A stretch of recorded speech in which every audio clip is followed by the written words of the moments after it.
Ada. Sebelum kita bermula, ini adalah sebuah kisah. Sebuah kisah yang boleh kita renungkan melalui surah Ad-Duha.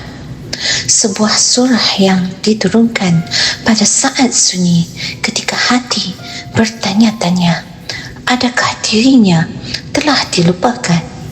Malam ini, marilah kita mendengar bukan hanya dengan telinga tetapi dengan hati. Dalam gelapnya malam, seorang anak kecil menangis dalam diam. Tangisan lapar, tangisan kekurangan, tangisan hidup yang terasa terlalu berat untuk bahu sekecil itu. Tubuhnya terbaring di atas tilam nipis, diselimutkan dengan selimut lama peninggalan ayahnya. Selimut itu berlubang, namun itulah yang dia ada. Dari sudut rumah, kedengaran satu suara lemah, perlahan-lahan, bergetar di selang-seli batuk. Itu suara ibunya, cuba menenangkan seorang lagi anak yang menangis kelaparan. "Mak, saya lapar." Suara kecil itu berulang-ulang. Dan malam itu terasa sangat panjang. Si ibu diam. Air matanya jatuh tanpa suara. Lalu dia berbisik, seperti janji yang hanya Allah dengar. "Anakku, biarkan malam ini berlalu. Bila kamu bangun dan langit menjadi cerah, akan ada sesuatu hangat untuk kamu makan." Anak itu menggeleng perlahan. Tiada makanan, tiada duit. Si ibu tidak menjawab. Namun, jauh di dalam hatinya, dia yakin malam ini tidak akan selamanya, kerana di sebalik gelap, pagi sedang menunggu.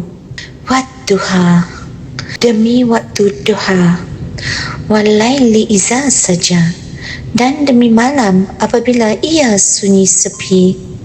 Malam itu dilanda ribut, hujan turun lebat, angin menggoncang dinding usang rumah mereka.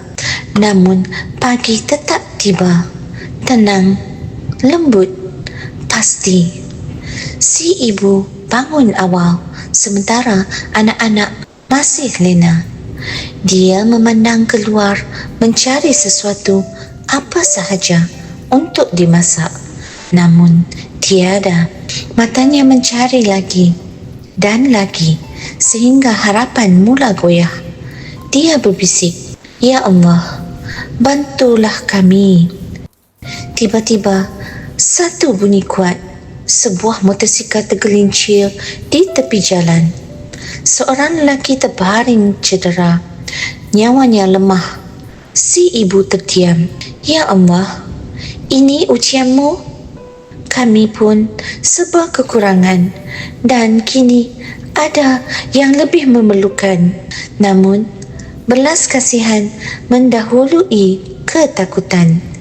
Dia mengangkat lelaki itu, membawanya masuk, membaringkannya perlahan dan memberikan sekeping roti terakhir yang mereka ada.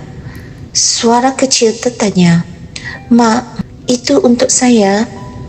Si ibu tersenyum dalam tangisan.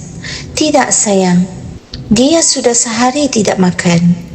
Beberapa jam kemudian berlalu, lelaki itu sedar dan dia mendengar tangisan lapar, tangisan yang ditahan seorang ibu yang hampir rebah. Dia mencapai bagnya dan meletakkan sesuatu di tangan si ibu.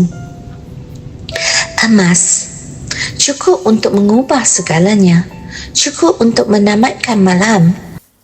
Rumah itu sunyi, cukup untuk mengubah segalanya, cukup untuk menamatkan malam.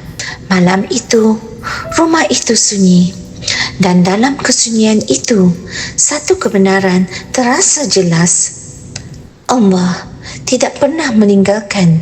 "Ma wadda'aka rabbuka wa ma qala." Tuhanmu tidak meninggalkanmu dan tidak perlu membencimu.